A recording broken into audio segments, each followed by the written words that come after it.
하나님의 말씀 고린도후서 2장 12절 말씀 보시겠습니다.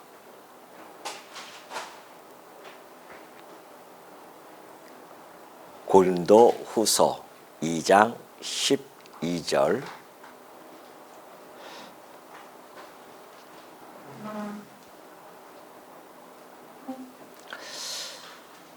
내가 그리스도의 복음을 위하여 드로아의 이름에 주 안에서 문이 내게 열렸으되 내가 내 형제 디도를 만나지 못하므로 내 심령이 편하지 못하여 그들을 작별하고 마게도냐로 갔노라. 항상 우리를 그리스도 안에서 이기게 하시고 우리로 말미암아 각 처에서 그리스도를 아는 냄새를 나타내시는 하나님께 감사하노라. 우리는 구원받는 자들에게나 망하는 자들에게나 하나님 앞에서 그리스도의 향기니 이 사람에게는 사망으로부터 사망에 이르는 냄새요 저 사람에게는 생명으로부터 생명에 이르는 냄새라. 누가 이 일을 감당하리요? 우리는 수많은 사람들처럼 하나님의 말씀을 혼잡하게 하지 아니하고 곧 순전함으로 하나님께 받은 것 같이 하나님 앞에서와 그리스도 안에서 말하노라. 17절까지 봉독해 드렸습니다. 우리 지난 시간에 교회의 이 표지가 곧 말씀이고 또 성례 그리고 권징이라고 그렇게 우리가 살펴본 바가 있죠. 이 권징에는 시벌도 있지만은 반드시 해벌도 함께 있음을 우리는 잘 알게 됩니다. 또 권징과 그 권징에는 위로와 사랑이 항상 함께 해야 됨을 이 말씀을 통해서 이 교회가 그 모든 권징과 사랑의 균형을 통해서 세워져 간다고 하는 것을 다시 한번 확인하는 그런 시간을 가진 바가 있죠. 오늘은 이제 계속해서요 2장 12절부터 좀 아까 봉독드렸던 17절까지 보면은 바울이 이제 마게도냐 그 여정을 회상합니다. 그러면서 자기가 가지고 있는 그 사도직에 대한 인식과 그러한 기본 자세들을 잘 설명해 주고 있죠. 우리 이 지도를 하나 보면은요, 여러분 뭐 잘 아는 지도죠. 우리 바울이 이제 2차 전도 여행을 갔던 그런 지역이 있었습니다. 지금 이 12절에 보면 내가 그리스도의 복음을 위하여 드로아의 이름에 주 안에서 문이 내게 열렸을 때 그래요. 그러니까 이 드로아 지금 바울이 에베소 지역이 이렇게 있었죠. 에베소 지역에 있었다가 여기서 이제 드로아 지역으로 갑니다. 이 드로아에서 사실은 이 디도를 만나러는 그런 일차적인 목적을 가지고 갑니다. 왜 그러냐면은 지난번에 말씀드렸듯이 눈물의 편지를 전달했던 디도로부터의 이제 그 이후에 그 소식을 듣고 싶은 거예요. 고린도 성도들이 바울이 정말 눈물 썼던 그 편지를 받아들고 어떻게 반응을 나타내고 있는지 또 어떠한 효력이 발생되어졌는지 이런 것들에 대한 궁금증 너무너무 있죠. 궁금이 단순한 궁금이 아닙니다. 지금 바울에게는 매우 정말 이 심정이 아주 복잡한 그런 가운데서 지금 기다리고 있단 말입니다. 그래서 바울이 이제 드로아의 지역에서 기다렸는데 여의치가 않아요. 근데 놀랍게도 이 드로아 지역에 복음의 문이 열립니다. 2차적인 목적이죠. 그리스도의 거기서 이제 디도를 만나기로 했었고 아마 봤을 때는 거기서 드로아에서 기도하면서 디도를 기다리고 있는데 디도를 만날 수가 없었어요. 근데 마침 그때 당시에 그리스도의 이 복음이 활짝 열립니다. 주 안에서 문이 내게 열립니다. 사실 그때 당시 2차 전도 여행 갔을 때 이제 드로아에서 환상을 보고 마게도냐 지역으로 넘어가지 않습니까? 그러니까 그때 당시는 이 드로아 지역의 복음이 활성화되지 않았었어요. 근데 이번에 바울이 갔을 때는 복음의 문이 확 열어졌다는 것이죠. 그러니까 사실 이게 우리가 지금도 오늘도 우리가 복음의 문이 전도의 문이 열려달라고 기도했었지만은 이 전도의 문, 복음의 문이 열린다고 하는 것은 철저한 하나님의 정말 주권에 의해서 이루어지는 사건임을 너무나 잘 알고 있습니다. 바울이 그걸 너무나 잘 알죠. 그래서 주 안에서 문이 내게 열렸다는 거 아니겠어요? 그러니까 우리가 우리의 마음대로 여는 것이 아닙니다. 그러니까 복음을 전하면서 여러분들이 혹 낙심하는 경우가 있잖아요. 와, 이게 뭐야? 하나도 안 먹히고 뭐 이렇게 정말 답답하고 이럴 때가 있어요. 근데 절대 그럴 필요는 없습니다. 그 문을 열게 하시는 분도 우리 하나님이시고 그 문을 닫게 하시는 분도 하나님이셔요. 다만 우리는 그걸 알지를 못하지 않습니까? 그래서 우리의 여건, 환경에 따라서 우리는 최선을 다해서 복음을 전달하면 됩니다. 우리가 계시록 3장 8절을 보면은 그런 말씀을 이제 해주고 있는데요. 빌라델비아 교회에 우리 예수님께서 편지를 보내시면서 이런 말씀을 해주십니다. 이제 다윗의 열쇠를 가졌다고 그래요. 우리 주님께서 다윗의 열쇠를 가졌습니다. 다윗의 열쇠라고 하는 것은 곧 하나님의 나라가 아니겠어요? 그래서 그 문을 열쇠를 가졌기 때문에 열매는 닫을 사람이 없다고 합니다. 닫으면 열 사람이 없는 그러한 우리 주님께서 이렇게 말씀해 주고 계셔요. 볼지어다 내가 내 앞에 열린 문을 두었을 때 능히 닫을 사람이 없으리라 그래요. 주께서 문을 열어놓으면 닫을 사람이 없다는 거 아니겠어요? 그래서 우리가 어떤 전도의 문을 열어달라고 좀 기도하는 것도 우리 주님께 좀 기도하는 거 아니겠어요? 주께서 뜻이 있으셔서 문이 열려지면은 우리가 가서 그냥 복음만 전하면 됩니다.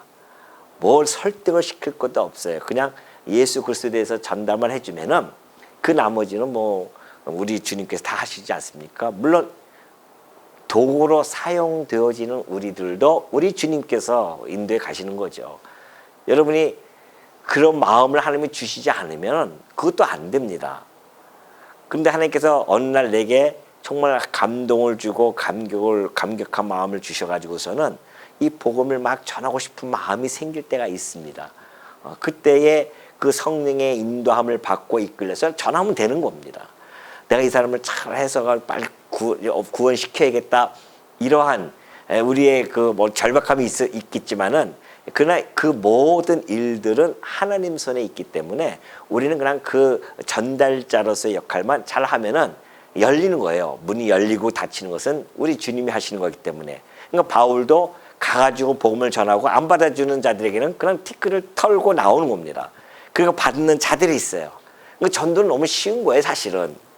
받는 자에게만 전해주면 됩니다. 안 받으면 끝나는 거고. 그러니까 그러한 이 바울의 이 전도에 대한 인식이 있었기 때문에 그때 드로아 지역에 갔는데 놀랍게도 문을 열어놨어요. 하나님께서. 그래서 문이 열렸으니까는 얼마나 거기서 정말 바울이 늘 일평생을 그 사역을 위해서 살아가고 있는 중이었었는데 거기서도 막 빛을 발할 수 있지 않습니까? 그런데 문제는 13절에 나타나지 않습니까? 내가 내 형제 디도를 만나지 못함으로 내 심령이 편하지 못하여 그들을 작별하고 마게도나를 갔노라 그래요. 도대체 바울이 지금 어떠한 심정에 있는지를 너무나 잘 보여주고 있죠. 그래서 여기 이 지도를 보면은 드로아 지역에서 하나님께서 문을 열어놨는데도 불구하고 바울은 그 마음이 심령이 편치가 않아요. 지금 심령이 편치 않아 가지고서는 디도 소식을 고린도 교회의 소식을 가지고 올 디도를 만나고 싶어 가지고서는 이 마게도니아 지역으로 넘어갑니다. 마게도니아 지역으로 넘어가서 뭐 빌립보라든가 거기에 있었을 수도 있고요. 데살로니가에 있을 수도 있고. 왜냐하면은 고린도 지역에서 이제 이 디도가 이렇게 와서 만나기로 했으니까는 여기서 만나든지 어디서 만나든지 마음이 급해요. 지금 사실은 이 바울 입장으로서는. 그러니까 이 디도를 기다리고 있는데 사실 이 디도를 바울은 이렇게 설명을 해가고 있죠. 내 형제 디도를. 그러니까 바울과 이 디도의 관계는 매우 신뢰감이 아주 돈독하게 이렇게 쌓은 상태였었습니다. 그걸 우리가 어떻게 할 수 있냐면은 고린도후서 8장 23절에 보면은 디도에 대해서 잘 설명해주고 있어요. 디도로 말하면 나의 동료다. 또 너희를 위한 나의 동역자다. 이렇게까지 설명해주고 있습니다. 나의 동료이면서 나의 동역자다. 또 또 디도에게 편지를 보낼 때는요, 디도서 1장 4절을 보면은 나의 참 아들 된 디도라고 그렇게 또 표현도 해요. 그러니까 디도는 바울의 정말 동료이기도 하고 동역자이기도 하고 또 영적인 아들이기도 해요.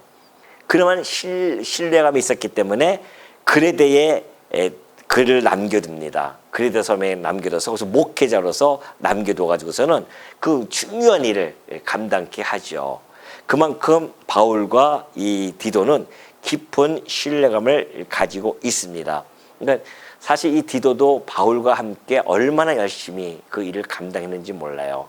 그래서 이 디도의 그 후임자가 디도에 대해서 전승에 의하면 이렇게 평을 해주고 있어요. 그는 이제 이 그레데 교회의 초대 감독으로서 있다가 물론 순교는 안 당하고 고령으로 있다가 그가 하나님으로부터 부름을 받죠. 근데 그에 대해서 디도에 대해서 그레데 교회의 첫 번째 초석이며 진리의 기둥이며 신앙의 본거지이고 결코 쉼이 없는 복음 메시지의 나팔이다 그렇게 표현해 주고 있어요. 디도가 결코 쉼이 없는 복음의 나팔, 복음 메시지의 나팔수로 그렇게 일을 했다는 거 아니겠습니까? 그러면서 바울 음성의 강렬한 메아리라고 이렇게 칭송을 합니다. 바울 음성의 강렬한 메아리다. 아주 표현이 참 멋있지 않습니까? 그러니까 바울의 음성이라고 하는 것은 곧 복음 아니겠어요? 진리란 말입니다. 그 진리를 그대로 잘 전했다고 하는 디도가 그러니까 바울로부터 잘 배웠고 그 바울로부터 배운 것을 그 그레데 교회에 펼쳐나갔음을 잘 보여주고 있습니다. 그만큼 바울은 디도를 갖다가 믿었기 때문에 눈물의 편지를 가지고 고린도 교회에 보낸 거예요. 디도를 기다리는데 만나지 못하니까 얼마나 심령이 편하지를 못해 가지고서는 들어와 있는 그 일행들과 작별을 합니다. 너희들 여기서 복음의 문이 열렸으니까 지금 해라. 그리고 자기는 지금 이 고린도 지역으로 넘어가야겠다라고 하는 것이죠. 그러니 모든 일을 다 접고 마게도니아 지역으로 갈 만큼 극심한 염려와 그러한 불안한 마음이 사로잡혀 있었습니다. 바울에게는. 왜 그럴까요? 바울은 그 고린도 교회에 대한 그의 사랑 그리고 그의 관심 이것이 지극했다는 겁니다. 그만큼. 왜? 당신이 가서 복음을 전해가지고서는 그 교회가 세워진 교회 아닙니까? 그 얼마나 정말 사랑스럽고 그렇겠습니까? 근데 그 교회에 어려움이 발생되어졌는데 어떻게 그 목회자가 그 교회를 나 몰라라 할 수 있겠어요? 그러니까 노심초사 그 고린도 교회에 향하는 마음은 끊임없이 그쪽으로 향하고 있는 겁니다. 그러니 지금 복음 들어와 지역에 문이 열렸음에도 불구하고 그쪽 문이 더 마음이 간절해 가지고서는. 그러니까 여러분 이런 걸 보면은 우리가 새로 전도해서 새로운 분들을 오고 하는 것도 매우 중요합니다. 그러나 더 중요한 것은 정말 그리스도 안에서 한 지체가 되어져서 함께 있는 이 교회의 구성원들, 현재에 있는 그 교회의 구성원들에 대한 그 우리가 가지고 있는 태도라든가 자세라든가 그 감정은 이루 말할 수 없다는 겁니다. 그러니까 지금 있는 성도들과의 관계 속에서 그들은 나 몰라라 하고 새로운 사람들만 전도해 가지고서는 한다고 하는 것은 그것은 뭔가 밸런스가 안 맞습니다. 지금 있는 우리 성도들 얼마나 귀합니까? 한 분 한 분이 다 귀하지 않습니까? 이런 분들을 어디서 만나겠어요? 이런 신앙의 성숙도를 가지고 그 어떤 어려움 난관 속에서도 잘 극복하면서 지금까지 잘 버텨오지 않았습니까? 정말 성도 한 분 한 분들이 용사라 말입니다. 이런 그 귀하신 분들, 교회의 기둥과 같은 분들이 있는데 그분들에 대한 마음은 별 관심이 없고 뭐 새로운 사람들만 관심이 갖고 뭐 그런다고 하는 것은 미련한 짓입니다.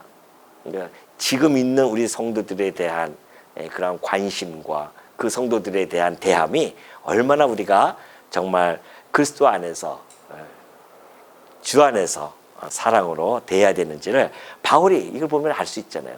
들어와 있는 새 신자들도 중요하지만은 그 고린도 교회에 있던 그 현재 있는 그 성도들에 대한 그 애착은, 그 관심은 너무나 큰 거 아니겠습니까? 이런 모습을 보여주고 있는 것이죠. 그러면서 이제 14절 보면 그래요. 항상 우리를 그리스도 안에서 이기게 하시고 우리로 말미암아 각처에서 그리스도를 아는 냄새를 나타내시는 하나님께 감사하노라. 갑자기 전환이 되어집니다. 급반전이에요. 이 분위기가 갑자기 급반전이 되어지는데 왜 그러냐면요. 고린도후서 7장 5절에 답이 있습니다. 거기 보면은 곧바로 이제 이어져서 지금 앞에 있는 거 13절과 이 고린도후서 7장 5절을 이렇게 연결시켜서 보면은 너무 이해가 잘 됩니다. 자, 마게도냐로 갔죠. 근심하는 가운데 갔습니다. 그런데 우리가 마게도냐에 이르렀을 때에도 우리 육체가 편하지 못하였고 사방으로 환난을 당하여 밖으로는 다툼이고 안으로는 두려움이었다는 겁니다. 마게도냐 갔었는데도 영 힘들었어요. 그러니까 바울이 가는 곳곳은 편안함이 없는 겁니다. 육체적으로는 너무너무 힘듭니다. 그러나 낙심한 자들을 위로하시는 하나님이 디도가 오므로 우리를 위로하셨다고 합니다. 디도를 드디어 만났어요. 마게도냐에서. 근데 디도가 와서 위로를 받습니다. 그가 온 것뿐 아니요 오직 그가 너희에게서 받은 그 위로로 위로하고 너희의 사모함, 애통함, 나를 위하여 열심히 있는 것 우리에게 보고함으로 나를 더욱 기쁘게 하였느니라. 그런 겁니다. 디도가 오므로 말미암아 교회가 눈물의 편지를 받아 듣고 그들이 읽고서는 그들도 눈물을 흘리면서 바울에 대한 그 심정, 바울에 대한 것을 다시 한번 그들이 회복이 되어지고 그랬다는 거 아니겠습니까? 물론 긍정적인 면과 부정적인 소식을 둘 가지고 옵니다. 부정적인 것은 여전히 바울의 사도권에 대하여 도전하는 자들이 있었고요. 긍정적인 것들은 바로 대다수의 많은 성도들이 바울로부터 바울의 관계를 회복시키면서 자기네들이 잘못했던 것들, 교회의 질서를 무너뜨렸던 것들을 다시 회복시키는 그러한 것들을 디도를 통하여 소식을 들었어요. 너무너무 기쁘지 않겠습니까? 근심과 걱정 속에서 들어와 진옥을 떠났던 그런 바울이었었는데, 그래서 14절이 완전히 반전되어지는 그러한 이 글로 나타나는 겁니다. 여기서 하나님께 감사하노라 했던 그 안에는요, 그 앞에는요, 대라고 하는 접속사가 있어요. 그러나 그래요. 그러니까 우리가 마게도냐로 갔노라. 그러나 하나님께 감사하노라 그거예요. 지금 이렇게 어려운 가운데 있었지만 그러나 우리가 하나님께 감사한다. 그러면 하나님께 감사하는 그러한 사도가 그 이유가 도대체 뭔가 두 가지가 나타나요. 이 감격에 찬 어조로서 지금 이 분위기 전환을 극적으로 표현하는데요. 감사하는 첫 번째 이유는 바로 그리스도 안에서 우리를 이기게 하신다는 겁니다. 그러니까 감사하다는 것이죠. 여기서 이기게 하신다라고 하는 그 말은요, 원래는 개선 행진에 인도되다 이런 뜻이에요. 개선 행진에. 그래서 공동 번역은요, 번역을 잘 해놨어요. 고린도 직접 직역으로 해놨습니다. 고린도후서 2장 14절에 그 공동 번역은요 이렇게 되어 있습니다. 우리를 그리스도의 개선 행진에 그렇게 되어 있어요. 언제나 끼워주시는 하나님께 감사드립니다. 이게 공동 번역이에요. 이게. 잘 번역이 되어 있죠. 우리를 그리스도의 개선 행진에 언제나 끼워주시는 하나님께 감사드린다는 거 아니겠어요? 자, 그러면 예수님께서는 부활하고 승천하시면서 이미 승리의 깃발을 이 땅에 꽂아놓고 가신 분입니다. 그리고 그 구원의 도상에 가는 성도들은 그 승리의 깃발을 향해서 가고 있는 중이에요. 그러나 순간마다 우리가 때로는 넘어지고 때로는 우리가 무릎을 꿇을 때도 있지만은 그러나 최후 승리가 보장되어져 있기 때문에 중간중간 싸우면서 가면서 끊임없이 우리 주님께서는 우리를 개선 행진에 인도해 주신단 말입니다. 끼워주신대요, 언제든지. 어떤 어려운 난관 속에 있었지만은 또 거기서 건져주시고, 바울의 그 삶이 그러지 않았습니까? 바울의 그 전도 여행을 보면은 죽을 고비를 그렇게 그렇게 많이 당합니다. 이제 후반에 나오겠죠. 죽을 고비를 그렇게 많이 당했음에도 불구하고 하나님께서 거기서 그럴 때마다 건져주셔요. 바울은 그걸 너무나 잘 알고 있습니다. 그래서 그리스도의 개선 행진에 언제나 띄워주십니다. 죽음 길에 막 끌려갔다 할지라도 거기서 또 건져주시고, 그래 하나님께 어떻게 감사가 안 나올 수 있겠습니까? 지금 이 상황이에요. 그러니까 고린도 교회의 문제가 참 심각했었는데 지금 하나님께서 또 디도의 소식을 들어보니까 또 우리로 하여금 뭐 어떻게 해줬다? 승리하게 해주셨구나. 개선 행진에 끼워주시는 그 하나님께 내가 감사드립니다. 아주 감동을 합니다. 그리고 두 번째 이유가 또 있어요. 두 번째 이유는 우리로 말미암아 각 처에서 그리스도를 아는 냄새를 나타내신다 이겁니다. 하나님께서 그 바울 일행을 통하여서 그리스도의 냄새를 각 처에 풍겨주신다는 겁니다. 그러니까 이 그리스도의 아는 냄새, 바울이 그리스도를 아는 냄새를 가지고 있는 자입니다. 우리가 냄새라고 하는 것은 그러죠. 모든 인종들이 냄새가 다 다르잖아요. 황인종의 냄새, 백인종, 흑인종의 냄새가 다 다릅니다. 또 나라별로도 달라요. 족속으로도 다릅니다. 우리나라는 우리나라의 독특한 냄새가 있죠. 그래서 우리 다 싫어하지 않습니까? 미국에서 이런 사람들이. 그것처럼 또 우리도 미국의 사람들 냄새가 또 다르단 말입니다. 그만큼 다 독특한 냄새가 있는데 그걸 바울이 잘 설명을 좀 이렇게 해줬는데, 성도는 그리스도인, 우리가 그리스도 아닙니까? 그리스도인은 그리스도에게 속한 자들입니다. 그리스도인들은 그리스도인의 냄새가 있다는 거예요. 근데 이 사람은 그리스도인인데 교회 다니는 분이 있는데 그 교회 다니는 냄새를 맡지 못하면은 둘 중에 하나가 문제죠. 이분이 냄새를 풍기지 않는다거나 또는 냄새를 맡는 사람이 코가 비염이 걸려가지고서는 냄새를 못 맡는 거죠. 그러죠? 둘 중에 하나예요. 그러면 이 사람이 코가 막혀서 냄새 못 맡으면 그나마 다행인데 그리스도인이라고 하면서 그 냄새를 풍기지 못한다고 하는 것은 정말 심각한 거죠. 오늘 바울은 참 이런 표현들을 어떻게 이렇게 잘하는지 모르겠어요. 이것뿐만 아니라 3장, 4장 넘어가면은 3장서부터 계속 다음 시간도 보면은 바울의 그 표현은 정말 아주 특출납니다. 정말. 이런 것들이 그때 당시의 상황과 배경을 가지고서는 잘 설명해주고 있거든요. 그래서 또 여기 이 공동 번역에서는 이렇게 돼 있죠. 또 우리로 하여금 어디에서나 그리스도를 아는 지식의 향기를 풍기게 하신다는 거예요. 더 쉽게 잘 설명되어 있지 않습니까? 여기서는 그리스도를 아는 냄새를 나타내신다고 했는데 그리스도를 아는 지식의 향기, 그걸 풍기는 거예요. 우리는 그리스도를 아는 지식이 있습니다. 그렇죠? 그리스도를 아는 지식이 있다고 한다면 그 지식의 향기를 내뿜는 자들이 그리스도인이에요. 그러니까 사람들이 초대교회 때의 안디옥 교회를 향해서 최초로 그리스도인이라 그렇게 하지 않습니까? 그리스도의 냄새가 너무 강하게 나타나요. 그러니 오늘 우리 성도들이 그리스도의 냄새를 풍기고 살아간다고 하는 것, 이건 너무너무 중요한 겁니다. 상대방이 저 사람은 예수쟁이야 라고 하는지 그 말을 듣지 못하면 문제가 있는 겁니다. 그렇죠? 그러면 예수쟁이로서의 역할을 안 했다는 거거든요.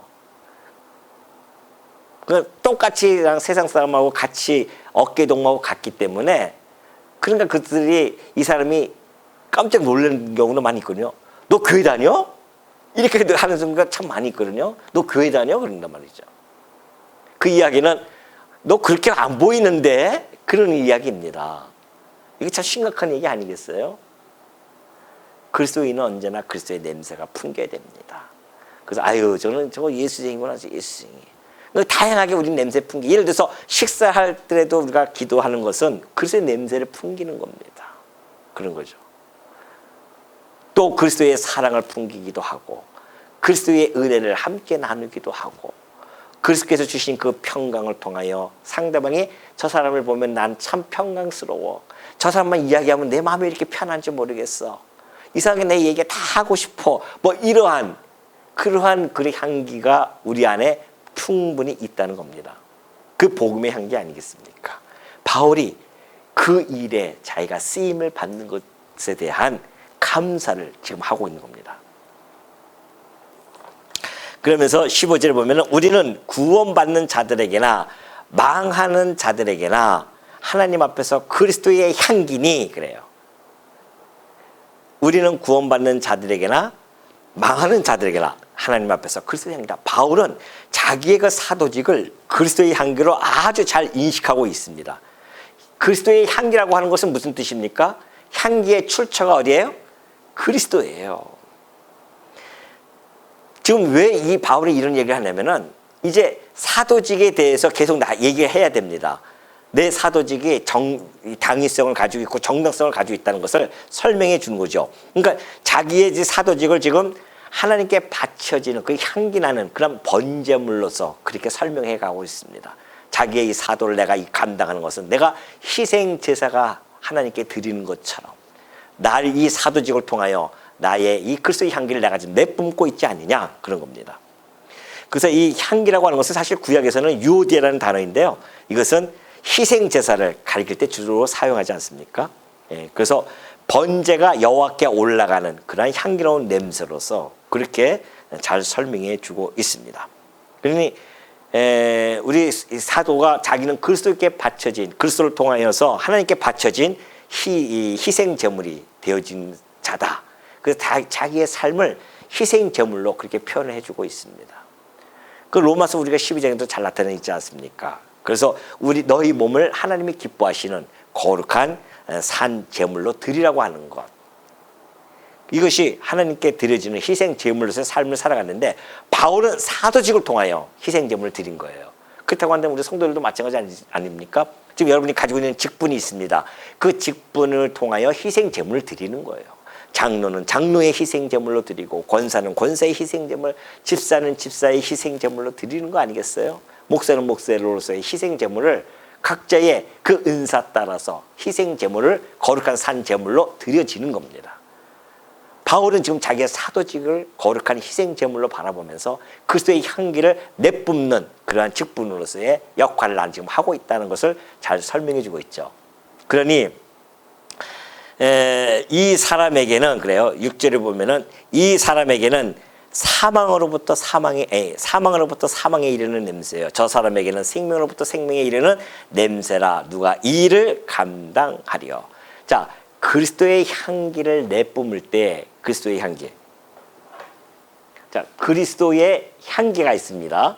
이 향기는 곧 뭐냐면은 복음이에요. 전하는 메시지, 복음의 메시지도 되어줄 수 있고 우리의 삶을 통해서 우리의 삶이죠. 성도의 삶을 통해서 그리스도의 향기를 우리가 다 내뿜고 있습니다. 그런데 우리가 이 복음과 우리의 삶을 통해서 그리스도의 향기를 내뿜는데 이 향기는 두 가지 작용을 합니다. 두 가지 효과가 나타나요. 하나는 생명에 이르는 냄새가 되어지기도 하고 하나는 사망에 이르는 냄새가 되어집니다. 중요한 일을 하는 거죠. 그러니까 사실은 그 역할을 하는데 생명에 이르는 자들은 구원 얻는 자들이고 사망에 이르는 자들은 멸망에 이르는 자들이에요. 세상에는 딱 두 부류로 나눠집니다. 구원을 얻을 자와 멸망을 받을 자로 나눠져요. 구원을 얻을 자는 영원한 생명을 획득하는 자들이고 멸망하는 자는 영원한 사망 가운데 처할 자들입니다. 세상에 이 두 부류에는 없어요. 영적으로 봤을 때는 영적인 부류입니다. 이거는. 그런데 그 역할을 하는 것이 바로 그리스도의 향기의 복음이라는 겁니다. 복음이라는 것은 복음의 선포는 이러한 영향력을 행사하는 겁니다. 그러니까 복음의 선포는 구원과 심판을 선언하는 겁니다. 제가 말씀드렸지 복음은 설득을 하는 것이 아니라 복음은 선포예요. 우리 주님 오셔서 복음을 가지고 뭐 설득했습니까? 너를 하나님 나라가 오는데 하나님 나라에 들어가야 된다. 이렇게 해야 된다. 이게 아니지. 회개하라. 천국이 가까이 왔느니라. 딱 선포하는 겁니다. 그게 복음이에요. 그 말씀을 듣고 회개하는 자는 구원을 얻는 것이고 그 말씀을 듣고 거부하는 자는 멸망에 이르는 겁니다. 그러니 우리가 그리스도의 향기를 뿜는 자들인데 복음을 가지고 우리의 삶을 통하여 그 그리스도의 향기를 뿜으면 그 향기를 맡는 사람들이 각각이 나눠져요.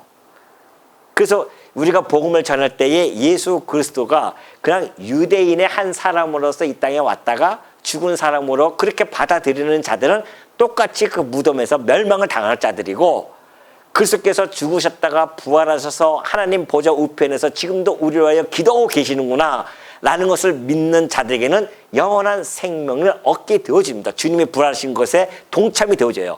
그러니까 뭐대로 된다? 네, 믿음대로 되는 거예요. 그래서 그 말이 믿음대로 된다고 하는 겁니다. 예수는 십자가에서 죽고 거기서 무덤에 좀 갇혀 있어. 믿는 자들은 그렇게 되는 거고요. 부활하심을 믿는 자들은 그대로 부활을 우리가 하는 것이고, 이게 얼마나 놀라운 이게 진리입니까? 지금 바울이 그걸 전해주고 있는 겁니다. 생명으로부터 생명이 이르게 하는 것이다. 근데 사실 이제 우리는 야, 바울이 왜 이런 표현을 썼을까? 그러잖아요. 근데 그때 당시의 사람들은 쉽게 이걸 이해가 됩니다. 왜냐하면 로마 시대 때는요, 개선 행진을 합니다. 전쟁에서 승리하잖아요. 그러면은 전리품과 노예들, 포로들 끌고 옵니다. 딱 오면은 그래서 자기네 신전에, 주피터 신전에 가서 향을 피워요. 온 동 시내가 완전히 향내가 진동을 하도록 향을 피웁니다. 그래서 그 백성들은 그 전쟁에서 승리했기 때문에 개선의 행진에 다 동참하면서 막 박수 쳐주고 그 향내가 기쁨의 향내가 되어집니다. 그러나 노예 포로로 끌려오는 자들은 그 향내가 죽음의 향내가 되어버려요. 이제 그 향이 퍼지면서 그들은 곧 짐승의 밥이 되어지거나 아니면 노예로 팔려가서 영원토록 그렇게 살아갈 자들이에요. 그 시대적 배경을 가지고 지금 바울이 설명을 해주고 있는 겁니다. 그러니까 그들은 쉽게 받아들일 수가 있죠. 우리야 잘 안 되지만은 그들은 쉽게 받아들입니다. 야, 그렇구나. 그리스도의 향이 개선의 행진에 함께 우리가 끼어들 수 있다고 하는 것, 그 향기 속에서 그러한 자들은 생명을 얻은 자들이고 구원을 얻은 자들이고, 그 향기가 받아들이지 못하는 자들은 악취로 나는 겁니다. 저게 무슨 소리야? 복음을 듣고서는 받아들이지 않잖아. 저게 무슨 소리야? 말도 안 되는 소리 하고 있어. 그래서 그 냄새가 사망에 이르는 냄새가 되는 겁니다. 오히려 거치는 돌이 되어졌어요. 우리 주님이 거치는 돌이 되어지든지 아니면 성전에 모퉁이 돌이 되어지든지 둘 중에 하나 아닙니까? 세상 사람들이 그리스도를 받아들이지 못하면 거치는 돌이 되어서 넘어지는 것이고요. 그 멸망을 당할 것이고, 그 그리스도를 받아들인 자들은 그 모퉁이 돌 위 앞에 함께 세워져서 성전으로 지어져 갈 것이고, 그러니 그러한 냄새, 그리스도를 통하여서 사망과 생명을 결정하는 기준, 그것은 그리스도입니다. 그러니까 그리스도는 생명과 사망을 결정짓는 그러한 기준이고요. 또 그리스도에 대한 태도가 영원한 생명이냐 영원한 형벌이냐가 나눠집니다. 그러니 베드로가 얘기했듯이 사도행전 4장 12절에서 그런 말씀하시지 않습니까? 다른 이로서는 구원을 받을 수 없습니다. 예수 그리스도만이 구원에 이르게 되어지는 것이지 다른 이름으로는 안 돼요. 그렇기 때문에 우리 그리스도를 통해서 죽음과 생명으로 나눠지는 기준점이 되어지는 겁니다. 그리스도 안에 서는 자, 그리스도 밖에 서는 자 갈라지는 거예요. 쫙 갈라집니다. 양과 염소가 갈라지죠. 근데 오늘 여러분과 제가 어느 안에 들어가 있어요? 그리스도 안에 있다는 거 아니겠습니까? 안 그래요? 이것이 얼마나 우리들에게는 기쁨이며 우리에게는 행복이 아니겠습니까? 이 세상 그 어떤 것이 여러분의 행복을 줍니까? 돈이 있으면 좀 행복할 것 같습니까? 돈이 있는 사람 보십시오. 그거 지키려고 노심초사합니다. 행복은커녕 그거 지키려고 없어질까 봐. 또 뭐 명예, 뭐 어떤 자기 외부적인 조건들이 우리를 행복하게 하냐 말이죠. 쉽게 세상에 따라서 변하는데 그 모든 환경들이. 그러나 이것은 변하지 않습니다. 그리스도 안에서 받는 그 엄청난 것들은 불변한 것들이기 때문에 우리의 행복은 결코 변하지 않는다는 것을 잘 보여주고 있죠. 그러니 바울이 얘기했듯이 누가 이 일을 감당하리요? 누가 감당하겠냐 말이죠. 생과 사, 향기를 감당할 자, 복과 저주를 전달할 자가 과연 누가 할 수 있겠느냐? 그 17절에 보면서 거기에 대해서 잘 설명해 주고 있습니다. 우리는 수많은 사람들처럼 하나님의 말씀을 혼잡하게 하지 아니하고 그래요.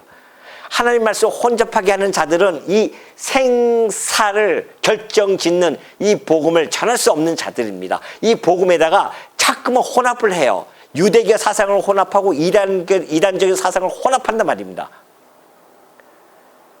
그러면 사람 이 죽음과 삶의 갈림길에 서야 할 터인데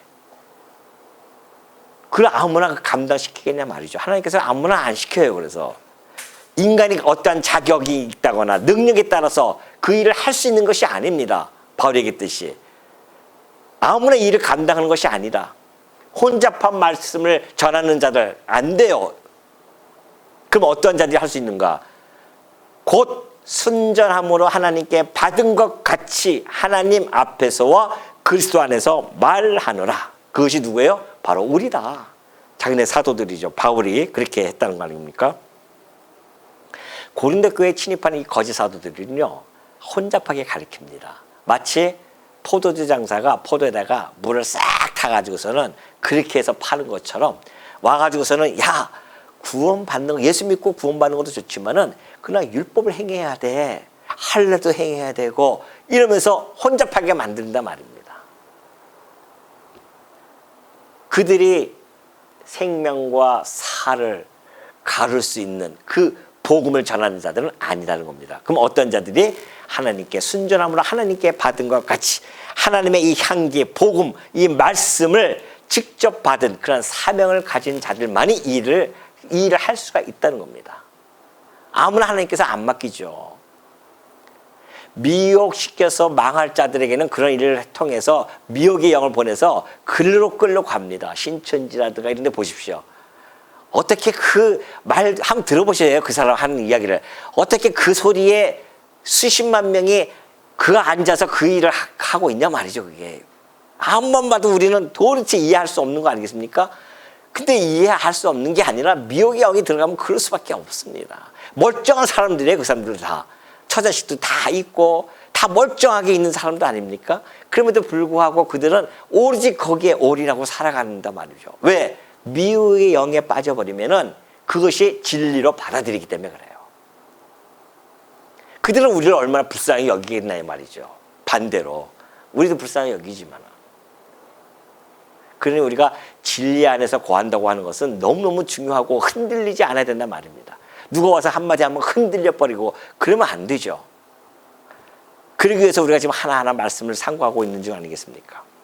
또 하나님 앞에서 전하여야 하는 준엄함을 인식하는 자들만이 일을 할 수가 있습니다. 이 말씀, 이 복음, 생사가 갈린 이 복음인데 하나님 앞에서 내가 지금 전하고 있는 자예요. 만약에 어떤 학생이 스승이 옆에 있는데 그 앞에서 스승이 가르쳐준 걸 전하려고 하면 얼마나 마음이 두둥거리겠습니까? 잘못 전할까 막 겁나잖아요. 그것처럼 복음을 맡은 자들은 하나님 앞에서 전하는 자들처럼 그거 얼마나 준엄한 그러한 지금 상황입니까? 혹시 잘못 전하면 안 되니까. 그래서 우리의 삶은 복음을 전하는 거나 우리의 삶을 통하여 전하는 것이니까 얼마나 우리의 삶도 준엄한 하나님 앞에서 삶을 살아야 되기 때문에 내 삶을 통해서 저 사람이 혹 사망의 길로 빠진다고 한다면 어떡하냐 말이죠. 아주 중요한 사건입니다. 지금 또 그리스도 안에서 말하노라 그러잖아요. 그리스도 향기만을 전하는 그런 순전함을 가지고 해야 된다. 그런 것이죠. 그래서 이제 3장 1절에 가면은 그 사도직에 대한 것을 바울이 하나하나 잘 설명해 주고 있습니다. 오늘 우리가 이 바울의 이 그리스도의 향기라고 하는 이걸 통해서 전달해 주는 그 메시지는 분명합니다. 정말 우리가 가지고 있는 바울의 사도직이 있지만 우리는 각 직분이 다 있잖아요. 우리가 그 직분을 맡는 것이 얼마나 중요하고 우리가 이 땅에 살아가면서 이 구원의 도상에서 이 종말의 도상에서 살아가는 그리스도인으로서 어떠한 향기를 내뿜으면서 살아야 되는지, 우리의 이 향기를 통하여 생명과 사망이, 어떤 사람은 나를 통하여서 실망하고서는 떨어져 나갈 사람도 있을 것이고 나를 통하여 생명의 구원에 이르게 할 수도 있을 거 아닙니까? 그래서 우리가 정말 그리스도 안에서 얼마나 어떤 향기를 뿜어야 되는가, 악취를 뿜어야 되는가, 아니면 그리스도의 그 향기를 뿜어내야 되는가라는 것들은 우리가 일평생 살아가면서 날마다 우리가 점검하고 묵상하면서 살아가야 할 내용입니다. 오늘 이 그리스도의 향기, 여러분 정말 바울이 전했던 것처럼 자기의 이 직분을 그리스도의 향기로 그렇게 잘 빗대어서 설명해 줌으로 말미암아 자기의 직분이 얼마나 중요하며 그 직분을 자기가 어떻게 지금 감당하고 있는지를 전달해 주었던 것처럼 우리 성도님들도 그리스도의 향기를 내뿜을 때 어떤 향기를 뿜어야 되는지, 나는 그리스도의 그 사랑의 향기를 뿜을 것인지, 그리스도의 은혜의 향기를 뿜을 것인지, 그리스도의 이 평강의 향기를 내가 뿜어줄 것인지, 그리스도의 이 복음의 향기를 어떻게 펼쳐나갈 것인지를 날마다 고민하며 살아가는 주의 종들 되어주시기를 당부드립니다.